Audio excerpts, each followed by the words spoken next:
Andrew McGann here for SevereMMA at the 3 Arena at BAMMA. How does it smell?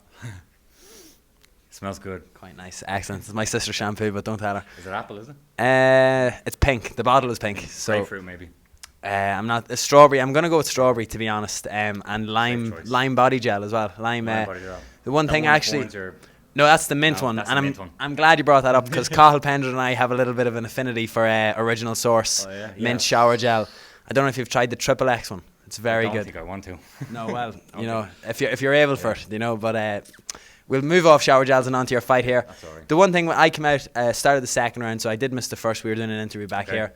But to me, it seems like even watching some of the fighters between Dave Fogarty, Darren O'Gorman, yourself, getting in here for the first time in this venue, it is a little bit sapping on the energy, whether it's the heat in all of the rooms that you're doing the warm-ups in, but I'm noticing that there's a lot of fighters maybe labouring a little bit through the fights. Did it affect you too bad? But you had a break in your fight as well. The guy took a couple of minutes, so it worked in your favour. Yeah, obviously I wasn't trying to poke him in the eye, but that's what happens. I don't know, I was actually freezing in the changing room, so maybe it was that. Maybe it's that I wasn't warm enough or something, but it seemed to have an effect. It was Dave the same, was he? Like, I said maybe I didn't warm up properly, or I don't know. But yeah, whatever it was, I just felt like you probably saw, if you came out in the second, I was probably tired going into that. You probably saw me being tired. I think I was tired in my breath, but in my movement, was I? How was it? Not too bad, to be honest. And it seemed the reach and height difference was a big thing that played into your favour. The jab, he started walking into the jab, Yeah, you were able to keep him at distance, but he was having to overextend and waste a lot of energy on his shots to try and close it. Every time, yeah. Like, I felt it zooming past my ear every time.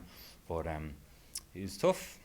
He's a tough guy. Yeah, and I heard you say as well, you've had like a stupid amount of replacements for this fight, and for him to even take the fight on short notice is something that, like, obviously to fight here is the dream for you. Yeah. So you were happy to get the fight regardless. Very, very happy. Yeah, I got to a point. I think he was the fourth opponent. It got to a point where John we stopped even reviewing the opponent. Like John just said, just match him.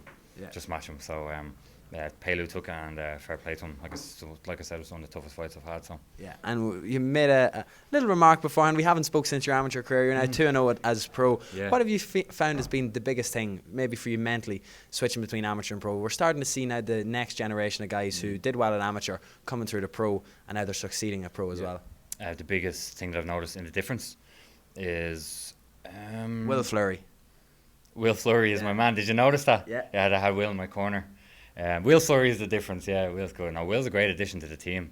For those who don't know, me and Will fought, and he put me asleep, and he rang me a few months ago and came up to SPG, and he's been a blessing to have around. I fucking hate that word. What did I say that for? A blessing. Yeah, blessing. Ugh. He's good to have around. But I wouldn't say it's the biggest difference. I don't know. It's just I had my losses at amateur. Had a few in a row, and then I had to suck it up when no one was talking about me, when you weren't interviewing me, when no one was interviewing me, and go into the Europeans and do the job, and I won that, in case anyone forgets. And then I just felt a change. I felt like I'm just figuring it out. Some people get it really quick. They, like Dylan Tuke, for example, just the transition or the correlation between training and fighting, he gets it really easily. For me, it took longer, and now I feel like I have it. The one, I didn't mean that in it. Will Fleury has changed everything in your life. Sorry. I mean, size-wise, to have someone like him coming in and training with you now on a daily basis must be a massive benefit, especially in a gym that's populated with lighter weight fighters. Yeah, like we have a nice little team. Me, Will Fleury, Keena Rocht, who's obviously a big man as well. You know, Claudio Conti, you probably haven't seen him fight yet, but he just joined SPG. All big guys. You know, you got Johnny Dargan, and then when Chris Fields and Carl Pendrith. So we've got it's not a small enough group, but a good group of good guys, and they're always pushing me and all that kind of stuff, and so definitely now is a good time we've got a nice group now, and I can feel it when we go in there, and even having Will talking to me, going out there, like he's very good. We're all on the same mental level as well as physical level. So.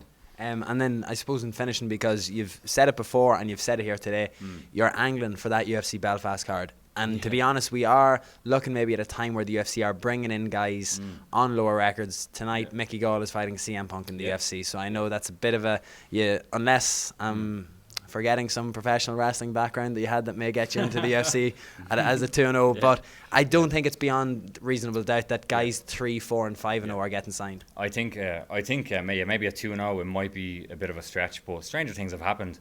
And in my head, and I know the UFC are about business, you're doubling your local ticket sales there. You know, you've got 2 Irish guys rather than 1. And the reason why they put Irish guys on the card is to sell tickets. Yeah. So why not put 2 on it, and why not see who is the best light heavyweight in Ireland? Excellent. Ben, congratulations. Thank you very much. It won't be this long before we interview each other, before I talk to you again. See you soon. Thank you very much.